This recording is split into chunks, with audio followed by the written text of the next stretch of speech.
Some basic concepts of chemistry, chapter number 1, class 11. Some basic concepts of chemistry में हम लोग को पढ़ना है क्लासिफिकेशन ऑफ मैटर। पहला टॉपिक क्लासिफिकेशन ऑफ मैटर में सबसे पहले ध्यान देते हैं मैटर क्या होता है। मैटर कोई भी ऐसा सब्सटेंस जिसमें कुछ वजन हो, कुछ मास हो और वो कुछ जगह को ऑक्यूपाई करता हो, उसका कुछ वॉल्यूम हो, कुछ स्पेस को ऑक्यूपाई करे, उसको हम लोग मैटर बोलते हैं। मैटर के कुछ कंस्टिट्यूएंट पार्टिकल्स होते हैं। कंस्टिट्यूएंट पार्टिकल्स से मतलब है जैसे सॉलिड, लिक्विड और गैस। सॉलिड, लिक्विड और गैस, ये तीन कंस्टिट्यूएंट पार्टिकल्स होते हैं तुम्हारे मैटर के, सॉलिड, लिक्विड और गैस। सॉलिड में जैसे कि तुम्हारा ग्लूकोज हो गया, शुगर हो गया, कॉमन सॉल्ट हो गया, लाइमस्टोन हो गया, ये सारे तुम्हारे क्या आ गए, सॉलिड में आ गए। लिक्विड में तुम्हारा water, hydrochloric acid, sulphuric acid, ये सारे आ गए।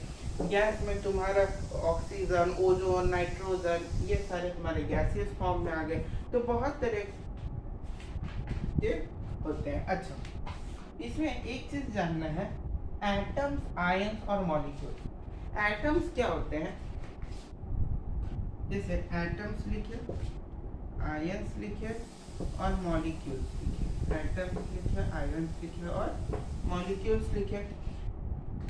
तो आयंस जो होते हैं वो भी एटम के बने होते हैं, आयंस भी एटम के बने होते हैं।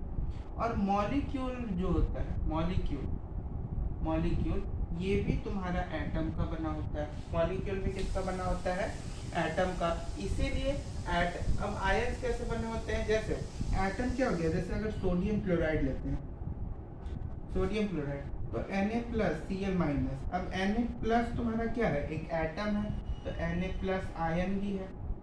Cl- तुम्हारा क्या, क्लोरीन का एक एटम है, तो Cl- आयन भी है।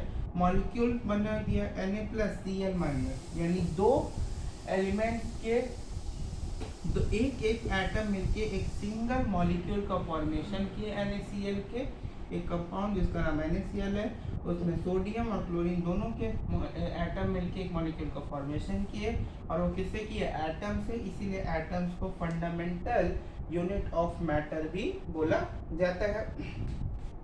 एटम क्या होते हैं, बहुत छोटे टाइनी पार्टिकल्स होते हैं। एटम्स के बहुत छोटे टाइनी पार्टिकल्स होते हैं। अब मैटर के कुछ प्रॉपर्टीज होते हैं, एक होता है फिजिकल, एक होता है केमिकल। फिजिकल प्रॉपर्टीज क्या होते हैं, जिनकी आइडेंटिटी हो, यानी जैसे फिजिकली, जैसे फिजिकल में तुम ऐसे समझो कि बिना चेंज किए उनके स्टेट को, स्टेट मतलब क्या, जिस फॉर्म में हुआ है उसको बिना चेंज किए उनके आइडेंटिटी से हम लोग पहचान सके। जैसे कोई भी मैटर है उसको हम लोग कलर चेंज करके हम लोग पहचानेंगे नहीं। अगर कोई चीज ब्लू है तो वो हो सकता है कोई कंपाउंड हो। कलर हो गया। मास को चेंज कर सकते हैं, बिना मास चेंज किए भी बता सकते हैं फिजिकली। उसके बाद मास हो गया, फिर टेम्परेचर भी तो देखेंगे, बता देंगे। वॉल्यूम हो गया, डेंसिटी हो गया। तो ऐसे बहुत सारे एक्सेट्रा बहुत सारे फैक्टर्स है जिनके बेसिस पे हम लोग फिजिकल चेंज को डिफाइन किया जा सकता है, आइडेंटिकल होते हैं। अब दूसरा होता है केमिकल चेंज। केमिकल चेंज ऐसे चेंज होते हैं जो कि आइडेंटिकल रहते हैं, यानी एक बार उनको देखने से ये नहीं बताया जा सकता है कि उसमें कोई चेंज हुआ है कि नहीं। अब जैसे अगर हम कोल लेते हैं, कोल ले लिए। कोल अगर हम लोग लेते हैं, ये कोल है मेरा, कोल ले लिए और कोल को ऑक्सीजन के रिस्पेक्ट में, ऑक्सीजन के प्रेजेंस में बर्न करते हैं, जलाते हैं, तो हम लोग को हो सकता है कार्बन डाइऑक्साइड मिले या कार्बन मोनोऑक्साइड मिला, दोनों में से कोई चीज हम लोग को मिल सकता है। तो अब यहाँ पे ये कुछ चेंज हुआ, यहाँ पे ये चेंज हुआ ना, कोल तो पूरी तरह से बर्न आउट हुआ और क्या बचा, कार्बन डाइऑक्साइड और कार्बन मोनोऑक्साइड। तो ये तुम्हारा केमिकल चेंज है, यानी कि एक फॉर्म से, ये भी तुम्हारा कोल क्या था, कार्बन का ही एक फॉर्म था, कार्बन के एक फॉर्म से दूसरे फॉर्म में कन्वर्ट हुआ। दोनों में कार्बन डाइऑक्साइड और कार्बन मोनोऑक्साइड दोनों में कार्बन है। कोल भी कार्बन का एक फॉर्म है, कोक के फॉर्म में, कोक के फॉर्म में होता है। तो कोल जो है वो ऑक्सीजन के प्रेजेंस में इन दोनों में बर्न आउट होकर चेंज हुआ। तो ये तुम्हारा क्या हो गया, एक केमिकल चेंज है। कुछ एनर्जी दिया गया और कुछ इसका नया पहचान मिला CO2 और CO के फॉर्म में, इसीलिए इसको हम लोग केमिकल चेंज बोलेंगे। यानी वो प्रॉपर्टी, मैटर का वो प्रॉपर्टी जिसमें उसका आइडेंटिटी टोटली लॉस्ट हो जाए। जैसे पहले हम लोग को ये नहीं पता कि अगर हम लोग को ये नहीं पता होता कि ये CO2 CO कोल से आया है, अगर हम लोग को बोलता है सीधे कि कार्बन डाइऑक्साइड और कार्बन मोनोऑक्साइड ये कैसे आया, तो हम लोग क्या बोलते हैं, हो सकता हो कोल से आया हो सकता हो किसी और चीज से आया हो। यानी कि यहाँ कोल तो पूरी तरह से बर्न आउट हो गया ना, उसका आइडेंटिटी तो लॉस्ट कर गया, नया सब्सटेंस का फॉर्मेशन हो गया, तो ये तुम्हारा केमिकल चेंज हो गया, जबकि फिजिकल में ऐसा नहीं होता है। ठीक है, उसके बाद मैटर्स को हम लोग क्लासिफाई भी करते हैं। क्लासिफाई कैसे करते हैं उसको बताते हैं। देखो, तो अब हम लोग देख लेते हैं मैटर के क्लासिफिकेशन में। मैटर का देखो दो चीज हम लोग पढ़े थे, फिजिकल और केमिकल, तो उसी तरह से मैटर को फिजिकली और केमिकली दो तरह से क्लासिफाई किया गया। फिजिकली में हम लोग तीन जानते थे, सॉलिड, लिक्विड, गैस। दो और एक्स्ट्रा अभी हाल फिलहाल हुआ है, प्लाज्मा, और ये तुम्हारा होता है born Einstein condensate, born Einstein Bose Einstein condensate होता है, बोस आइंस्टाइन कंडेंसेट। तो ये दोनों को उतना हम लोग को नहीं पढ़ना, ये तीन चीज को जानना है। केमिकली दो होते हैं, प्योर सब्सटेंस और मिक्सचर। प्योर सब्सटेंस में तुम्हारे एलिमेंट और कंपाउंड आ गए, जिसमें एलिमेंट में मेटल, नॉन मेटल्स और मेटलॉइड्स, कंपाउंड में ऑर्गेनिक और इनऑर्गेनिक, मिक्सचर में होमोजीनियस और हेटेरोजीनियस मिक्सचर्स हो गए।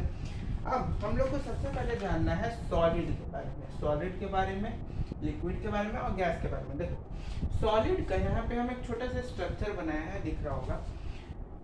सॉलिड का ये एक मैंने बॉक्स बनाया है जिसमें बहुत सारे पार्टिकल्स जो है एक दूसरे के पास बहुत पास है। इसमें क्या है, सॉलिड्स में जो पार्टिकल्स के बीच में फोर्स ऑफ अट्रैक्शन है वो बहुत ज्यादा क्या है, स्ट्रांग है, क्योंकि उसमें एक दो फोर्स ऑफ अट्रैक्शन स्ट्रांग है, यानी कि एक दूसरे के पास है, क्लोजली पैक्ड है, कॉम्पैक्ट स्ट्रक्चर हो गया।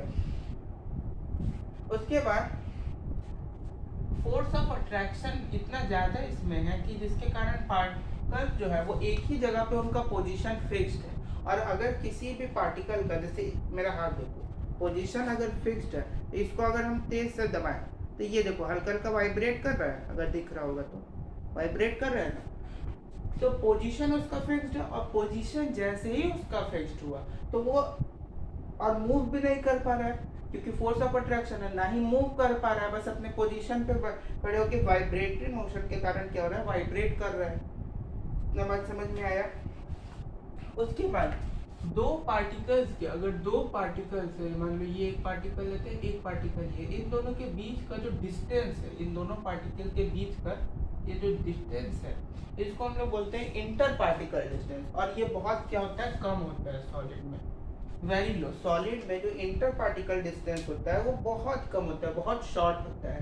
क्यों? क्योंकि बहुत क्लोजली जो है पार्टिकल्स क्या है, अरेंज्ड होते हैं। इसमें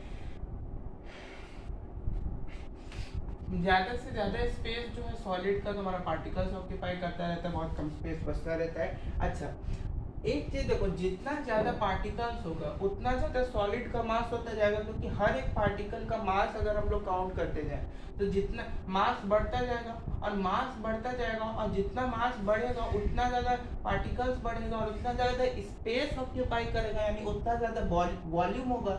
और मास अगर बढ़ा, वॉल्यूम अगर बढ़ा, तो mass by volume is equal to density भी तुम्हारा क्या होगा, बढ़ जाएगा, यानी कि सॉलिड का डेंसिटी भी बहुत ज्यादा हाई होता है। अच्छा, सॉलिड का बाउंड्री होता है, बिल्कुल होता है। क्यों होता है बाउंड्री? क्योंकि इसमें पार्टिकल्स का पोजीशन फिक्स्ड है, पार्टिकल का पोजीशन अगर फिक्स्ड है तो एक बाउंड्री लाइक स्ट्रक्चर बनाते हैं। अच्छा, ये कॉम्प्रेसिबल नहीं होते हैं, यानी कि इनमें पार्टिकल्स को अगर हम लोग कॉम्प्रेस करना चाहें, जैसे यही है मेरा मार्कर को अगर मैं ऊपर से दबाऊं तो क्या ये दब जाएगा? क्या ये दब रहा है? अगर हम दबाएं इसको तो ये दबेगा नहीं। क्यों नहीं दब रहा है? क्योंकि इसका जो पार्टिकल्स है इसका पोजीशन फिक्स्ड है, इसके जो पार्टिकल्स है इनका पोजीशन फिक्स्ड है, वो एक दूसरे से मूवेबल नेचर के नहीं है, जिसके कारण इसका पोजीशन फिक्स्ड है और ये जो है कंप्रेसिबल नहीं है। बात समझ में आ गई? उसके बाद क्या इनमें डिफ्यूजन होता है। तो देखो डिफ्यूजन मतलब होता है कि पार्टिकल्स का एक दूसरे में मिलना, intermixing of particles. Intermixing of particle को डिफ्यूजन बोलते हैं। तो डिफ्यूजन जो होता है सॉलिड से सॉलिड में एकदम ना के बराबर होता है। जैसे अगर मेरा ये एक सॉलिड है, ये एक सॉलिड है, पीछे का इधर का छोड़ दो, इधर एक सॉलिड है, इधर ये एक सॉलिड है, इन दोनों को हम सटा दिए, क्या ये एक दूसरे में मिल जाएगा? एक दूसरे में मिल रहा है। इसको हम ऐसे ही छोड़ के 1-2 साल के लिए रख दें और उसके बाद इसको खोले तो क्या ये मिल जाएगा? एक दूसरे में मिल गया? नहीं ना। तो ये तुम्हारा क्या हो गया? डिफ्यूजन इसमें तो नहीं हुआ। तो solid to solid no diffusion, liquid to liquid में डिफ्यूजन होता है, और गैसेस टू गैसेस में तो हाईली डिफ्यूजन हो जाता है। सॉलिड का शेप फिक्स होता है। अच्छा एक चीज और, अगर ये बहुत पास पास है, पार्टिकल्स अगर बहुत पास पास हैं एक दूसरे के, तो उनका बीच उनको तोड़ने के लिए ज्यादा अमाउंट ऑफ एनर्जी चाहिए होगा। अगर फोर्स ऑफ अट्रैक्शन स्ट्रांग है तो ज्यादा अमाउंट ऑफ एनर्जी चाहिए होगा। इसका मतलब कि उनका मेल्टिंग और बॉइलिंग पॉइंट भी क्या होगा? हाई हो जाएगा। मतलब ज्यादा एनर्जी यानी ज्यादा बॉइलिंग पॉइंट, ज्यादा मेल्टिंग पॉइंट चाहिए होगा।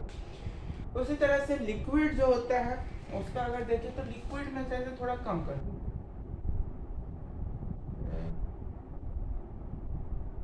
लिक्विड में थोड़ा कम कर दीजिए। ये तुम्हारा लिक्विड का स्ट्रक्चर होगा, ये थोड़ा कम कर दिया। तो ये तुम्हारा लिक्विड का स्ट्रक्चर हो। अब लिक्विड का जैसे ही स्ट्रक्चर हो गया लिक्विड का, अब लिक्विड में तुम्हारा जो फोर्स ऑफ अट्रैक्शन होता है वो सॉलिड के कंपैरेटिवली थोड़ा वीक होता है, क्योंकि इसमें जो इंटर पार्टिकल डिस्टेंस है, क्या इंटर पार्टिकल डिस्टेंस, वो थोड़ा ज्यादा होता है, हाई होता है as compare to solid. Solid के कंपैरिजन में इसमें हाई होता है। और इसमें पार्टिकल्स क्या होते हैं? मूवेबल नेचर के होते हैं। पार्टिकल्स इसमें जो है मूवेबल नेचर के होते हैं, लेकिन काइनेटिक एनर्जी के कारण मूवेबल नेचर के भी होते हैं और मॉडरेट होते हैं। मूवेबल नेचर है यानी लिक्विड सॉलिड से थोड़ा, सॉलिड से तो बहुत ज्यादा मूवेबल होता है और गैस से थोड़ा कम यानी मॉडरेट। तो इसको हम लोग मॉडरेट बोल सकते हैं। और काइनेटिक एनर्जी के कारण मूव करते हैं। किसके कारण? काइनेटिक एनर्जी के कारण मूव करते हैं। इनको हम लोग जो लिक्विड होता है उनको लिक्विड और गैस को फ्लूइड भी बोलते हैं। क्यों? क्योंकि उनका टेंडेंसी होता है, फ्लूइड मतलब होता है टेंडेंसी टू फ्लो, यहाँ से वहाँ बहना। तो लिक्विड और गैस दोनों एक बहता है, तो लिक्विड और गैस को हम लोग फ्लूइड भी बोलते हैं। सॉलिड के कंपैरिजन इंटरपार्टिकल डिस्टेंस ज्यादा होता है, ज्यादा स्पेस होता है सॉलिड। जैसे सॉलिड में जो पार्टिकल के बीच में स्पेस था वो बहुत कम था, लेकिन इसमें पार्टिकल्स के बीच में स्पेस बहुत सॉलिड के कंपैरिजन में थोड़ा ज्यादा होता है। सॉलिड के कंपैरिजन में ज्यादा होता है यानी मॉडरेट होता है।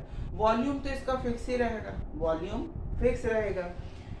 डेंसिटी जो है वो सॉलिड के कंपैरिजन थोड़ा सा लो होता है। और शेप जो है वो तो कंटेनर में कोई भी लिक्विड है, लिक्विड का कोई फिक्स शेप नहीं होता। उसको जिस तरह के कंटेनर में डालोगे, अगर स्फेयर टाइप कोई कंटेनर उसमें डालो तो स्फेयर का शेप ले लेगा, सिलेंडर में डालो तो सिलेंडर का शेप ले लेगा, क्यूब में डालो, क्यूबॉइड में डालो तो उसका शेप ले लेगा। तो लिक्विड का कोई फिक्स शेप नहीं होता, कंटेनर बेस्ड होता है, किस कंटेनर में डालें उसका शेप को ले लेगा। कंप्रेसिबल होता है लिक्विड, लेकिन बहुत कम कंप्रेसिबल होता है, इतना कि 9 के बराबर वो कंप्रेसिबल होता है। इसमें डिफ्यूजन का रेट जो होता है लिक्विड टू लिक्विड बहुत ज्यादा होता है, लिक्विड टू सॉलिड भी ज्यादा ही होता है, लेकिन लिक्विड से लिक्विड बहुत ज्यादा होता है। देखोगे कि पानी में अगर हम लोग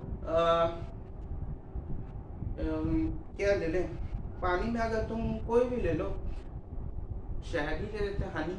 पानी में अगर हनी डाल दोगे तो वो मिल जाएगा। पानी में हनी डाल दोगे तो वो फटाक से, क्योंकि हनी भी वो लिक्विड फॉर्म में और वाटर भी क्या लिक्विड फॉर्म में, दोनों अगर एक दूसरे में मिलेगा, इंटरमिक्सिंग होगा पार्टिकल को, तो वो तुरंत से हो जाएगा, यानी उसमें तुरंत मिल जाएगा, मिक्स हो जाएगा, यानी उसमें डिफ्यूजन रेट बहुत ज्यादा हाई। और लिक्विड टू सॉलिड में डिफ्यूजन रेट हाई उतना ज्यादा नहीं होता। लिक्विड टू लिक्विड के कंपैरिजन में लिक्विड टू सॉलिड में डिफ्यूजन रेट बहुत ज्यादा है, तो उससे तो कम होता है। जैसे शुगर ले लो, शुगर का एक क्यूब हो गया, छोटा सा क्यूब होता है, और वाटर ले लिया। अब शुगर क्योंकि क्यूब है तो वो सॉलिड फॉर्म में, और वाटर जो है लिक्विड फॉर्म में है, तो वाटर में क्या शुगर मिक्स नहीं हो जाता है? बिल्कुल होता है, तो वो भी हाई होगा, उसका डिफ्यूजन रेट भी। लिक्विड से गैसियस में भी बहुत ज़्यादा हाई होता है, जैसे वाटर ही है, वाटर का बॉइलिंग पॉइंट क्या है? 100 डिग्री सेल्सियस। 100 डिग्री सेल्सियस पर जैसे ही मैं पहुंचा, वाटर क्या होता है? स्टीम के फॉर्म में इन्वायरमेंट में फैलने लगता है। बस यही था। अच्छा, इनका मेल्टिंग और बॉइलिंग पॉइंट क्या ज़्यादा होता है कि कम होता है? सॉलिड्स के कंपैरिजन में थोड़ा कम होता है।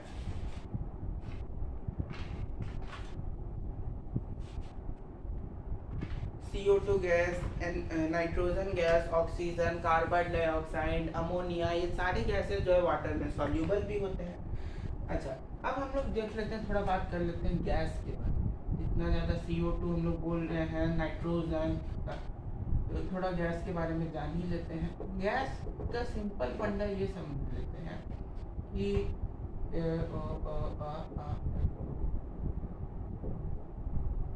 ये तुम्हारा गैस का स्ट्रक्चर हुआ। अब इनमें जो फोर्स ऑफ अट्रैक्शन होता है वो बहुत कम फोर्स ऑफ अट्रैक्शन होता है पार्टिकल्स के बीच में, बहुत ज़्यादा हाईली मूवेबल होंगे। जितना कम फोर्स ऑफ अट्रैक्शन होगा उतना ज़्यादा पार्टिकल्स क्या होंगे? हाईली मूवेबल होंगे। गैस को भी फ्लूइड बोलेंगे कि कहेंगे, क्यों कहेंगे? क्योंकि उनका टेंडेंसी होता है फ्लो करने का।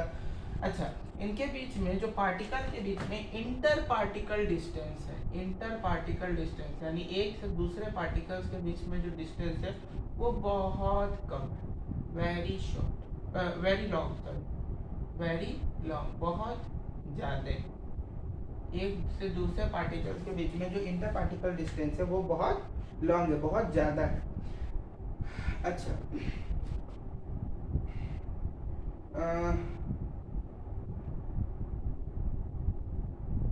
अच्छा, इनमें जो इनका शेप क्या डिपेंडेंट होता है? इनका शेप डिपेंड करता नहीं है, कंटेनर पे डिपेंड करता है। जिस तरह के कंटेनर में रख दो, एक खाली कंटेनर है उसमें भी तुम्हारा गैस जो है उस खाली कंटेनर का शेप लिया हुआ है, ऑक्सीजन। वॉल्यूम फिक्स नहीं होता है, इसका डेंसिटी जो है बहुत कम होता है। डेंसिटी क्यों कम होता है? क्योंकि एक तो कम से कम पार्टिकल है तो मास वैसे ही कम हो गया, ज़्यादा स्पेस भी ऑक्यूपाई नहीं किया, वॉल्यूम भी कम हो गया, मास और वॉल्यूम दोनों कम हो, डेंसिटी ऑटोमेटिकली कम हो जाएगा। और कंप्रेसिबल तो हाईली होते हैं क्योंकि इतना ज़्यादा स्पेस रहता है इनके पार्टिकल्स के बीच में कि दूसरे इनके पार्टिकल्स इनमें आसानी से एकोमोडेट हो सकते हैं, इसलिए हाईली कंप्रेसिबल होते हैं। डिफ्यूजन नेचर भी होता है इनका, और इनमें जो काइनेटिक एनर्जी है बहुत ज़्यादा होता है क्योंकि मूवेबल नेचर के होते हैं, और मूवेबल नेचर होने के कारण काइनेटिक एनर्जी बहुत ज़्यादा होता है। लेकिन मेल्टिंग और बॉइलिंग पॉइंट बहुत कम होता है। क्यों? क्योंकि इनमें फोर्स ऑफ अट्रैक्शन बहुत कम होता है, यानी कि पार्टिकल एक दूसरे से बहुत दूर दूर होता है, और जितना दूर होंगे पार्टिकल्स उतना कम एनर्जी देना होगा उनको ब्रेक डाउन करने के लिए, तो इनका मेल्टिंग और बॉइलिंग पॉइंट बहुत कम होता है। बात समझ में आ गई होगी। चलिए।